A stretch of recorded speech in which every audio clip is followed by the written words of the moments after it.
November 22, 2025 Saint સિસિલિયા. લૂકની લખેલી સુવાર્તા અધ્યાય 19 કલમ 46. તેણે તેઓને કહ્યું કે એમ લખ્યું છે કે મારું ઘર પ્રાર્થનાનું ઘર થશે, પણ તમે તેને લૂંટારાઓનું કોતર કર્યું છે. ચિંતન.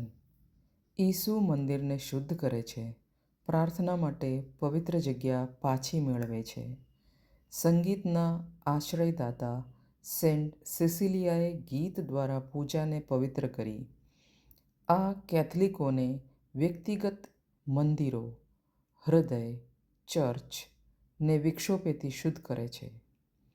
અને કરવા માટે ઉપાસનાના અને જીવનમાં શ્રદ્ધા પુનઃસ્થાપિત કરવા માટે આહ્વાન કરે છે.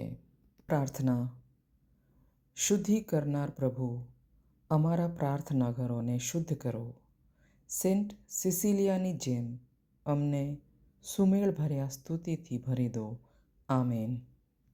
આજનો ટાઇટલ પવિત્ર જગ્યાઓ. ચોરોના ગુફાથી સંવાદિતાના ઘર સુધી. આત્માની આ તેજસ્વી યાત્રા પર પ્રિય સાથીઓ, ડિજિટલ વાવાઝોડામાં તમારા અભયારણ્ય આધ્યાત્મિક વેબસાઇટમાં પાછા સ્વાગત છે, જ્યાં આપણે દર અઠવાડિયે આપણા દિવસોની સપાટી નીચે ધબકતા શાશ્વત સત્યોનો શોધવા માટે ભેગા થઈએ છીએ. આજે આ ચપળ 22 નવેમ્બર 2025ના રોજ સામાન્ય સમયના 33મા અઠવાડિયાના શનિવાર અને સંગીત અને સુમેળભર્યા હૃદયની આશ્રયદાતા સેન્ટ સિસિલિયાના તહેવાર પર આપણે લૂક અધ્યાય 19:46માં ઈસુના શબ્દોની અગ્નિ તરફ વળીએ છીએ. તેઓને કહ્યું કે એમ લખ્યું છે કે મારું ઘર પ્રાર્થનાનું ઘર થશે, પણ તમે તેને લૂંટારાઓનું કોતર કર્યું છે. મિત્રો, કલ્પના કરો, જેરુસલેમ મંદિરના આંગણા, કબૂતરોના અવાજ અને સિક્કાઓના ટપકવાથી જીવંત એક પવિત્ર સ્થળ તરીકે વેશપલટો કરતું બજાર. વેપારીઓ પોતાનો માલ વેચે છે, યાત્રાળુઓ શુદ્ધતા માટે વેપાર કરે છે, અને હવા પ્રાર્થનાના ધૂપ કરતાં વાણિજ્યની ધૂળથી જાડી થાય છે.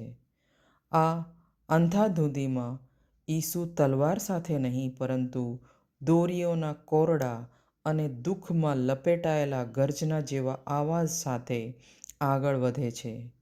તે ટેબલો ઉથલાવી દે છે, વેચાણકર્તાઓને હાંકી કાઢે છે અને યશાયાહના પ્રાચીન પોકારને પડઘો પાડે છે.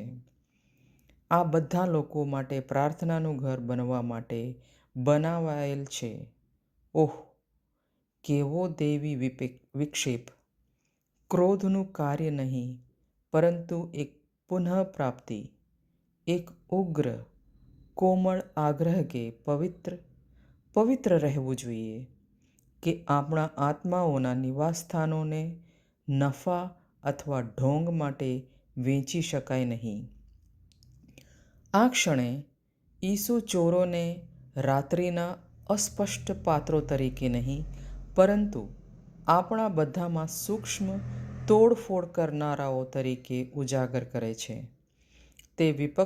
તે વિક્ષેપો જે આપણા આંતરિક મંદિરોને વ્યસ્તતાના બજારમાં ફેરવે છે. આપણે તેમને સારી રીતે જાણીએ છીએ, ખરું ને? અનંત સ્ક્રીનોને સ્ક્રોલ જે ચિંતા માટે આશ્ચર્યનો વેપાર કરે છે.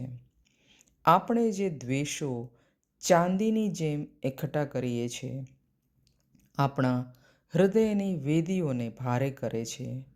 ક્ષમાને બંધ કરનારા ભય આપણા આત્માઓને કૃપાના કુવારાઓને બદલે એકલતાના કિલ્લા બનાવે છે.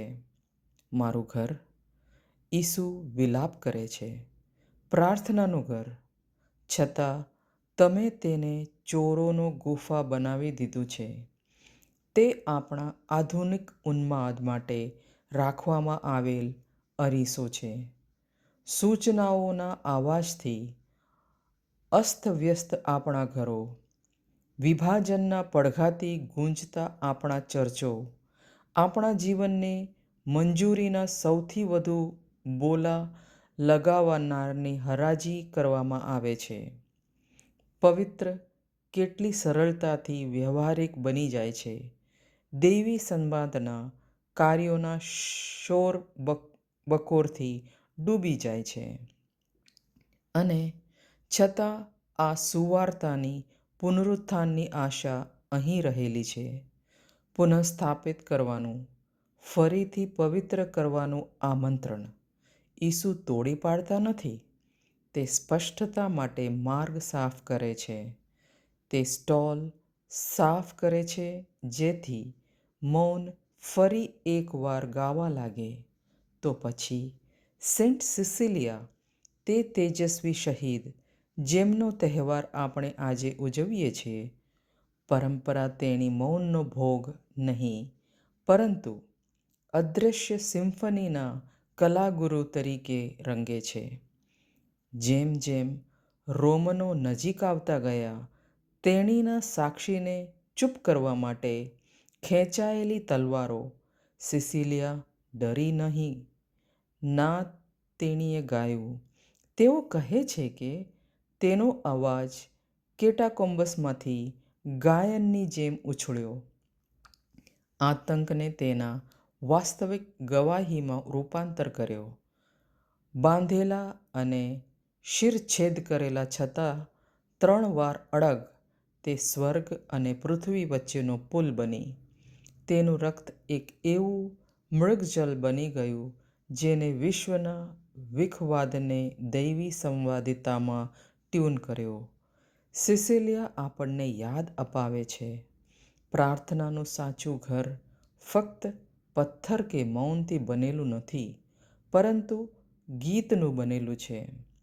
હૃદય જે દયાના છુપાયેલા સંગીત સાથે ગુંજે છે, ઉથલાવી દેવાયેલા ટેબલોનું ભંગાણ વચ્ચે પણ.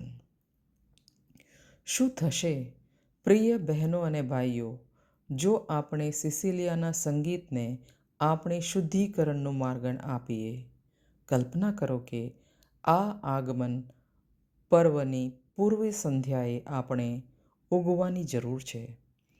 આપણી અવ્યવસ્થાને સંપૂર્ણ ઈચ્છાશક્તિથી જીતવા માટે નહીં, પરંતુ અંદરની સુપ્ત ધાર્મિક વિધિને સાંભળવા માટે. તમારા મંદિરમાં કયા ટેબલ ફેરવવાની જરૂર છે? તે રોષ તૂટેલા રેકોર્ડ્સની જેમ સાંભળ્યો? મહત્વાકાંક્ષા જે તમારી શાંતિની ભાવનાને ભૂખે મરાવી દે છે? એકાંત જે બધા લોકોને ભગવાન ભેગા થવાના સપનાઓને બંધ કરે છે? સંતોની જેમ નાનું શરૂ કરો. એક મીઠો શ્વાસ લો. મુસાફરીમાં પ્રાર્થના કરો. ભૌતિક વચ્ચે કૃતજ્ઞતાનું સૂર બતાવો. તમારા દરવાજા પર થાકેલા આત્માનું સ્વાગત કરો. કારણ કે આપણા પ્રાર્થના ઘરોને ફરીથી મેળવવામાં આપણે કરુણાના કેથેડ્રલ બનીએ છીએ. એવી જગ્યાઓ જ્યાં સમયનો ચોર કૃપાના ખજાનચીને સોંપે છે, જ્યાં વાણિજ્ય સંવાદોનો માર્ગ આપે છે. મિત્રો, જેમ 30મું અઠવાડિયું આપણને રાજાના આગમન તરફ ખેંચે છે, ઈસુનો શાપ આપણો સૌમ્ય વાવાઝોડું બને. સિસિલિયાનું ગીત આપણો અડગ સ્કોર બને. આપણા જીવન પ્રાર્થનાના ઘરો તરીકે ગુંજી ઉઠે, પડઘો પાડનાર, ગ્રહણશીલ, યુગોના બધા જ લોકો સાથે જીવંત. ચાલો આપણે પ્રાર્થના કરીએ. હે ખ્રિસ્ત, મારા વળાંકના મંદિર, આપણા આત્માઓને સ્ટોલ્સને કોરડા માર. હે સિસિલિયા, પડછાયામાં મધુર ગાયિકા, મારી જીભને તમારી સત્ય સાથે જોડો. અમને ભક્તિના નિવાસસ્થાનનો બનાવો, જ્યાં દરેક હૃદયના ધબકારા સ્વર્ગ સાથે સુમેળ હોય. આમેન. જો આ સ્પિરિચ્યુઅલ બાઇટે તમારા આત્મામાં પવિત્રતા જગાવી છે, જો તે તમારા આંતરિક પવિત્ર સ્થાનને સાફ કરવા અને દાવો કરવા માટે હાકલ કરે છે, તો હું નમ્રતાપૂર્વક વિનંતી કરું છું, આ વિડીયોને વધુ વ્યાપક બનાવવા માટે લાઈક કરો. ધાર્મિક પ્રકાશનને અનુરૂપ સાપ્તાહિક અજાયબીના અવાજો માટે સ્પિરિચ્યુઅલ બાઇટ્સને સબસ્ક્રાઈબ કરો અને તેને એવા મિત્ર સાથે શેર કરો જેનું હૃદય આજે સંવાદિતા માટે ભૂખ્યું છે. આ શેર કરેલા ગીતમાં અમે શાશ્વતને વિસ્તૃત કરીએ છીએ. કૃપાથી સજ્જ થઈને આગળ વધો, જીવંત મંદિરો. આગામી સમય સુધી શાંતિ અને થોડી પવિત્ર વિક્ષેપ તમારી રહે. નમસ્તે. જય ઈસુ.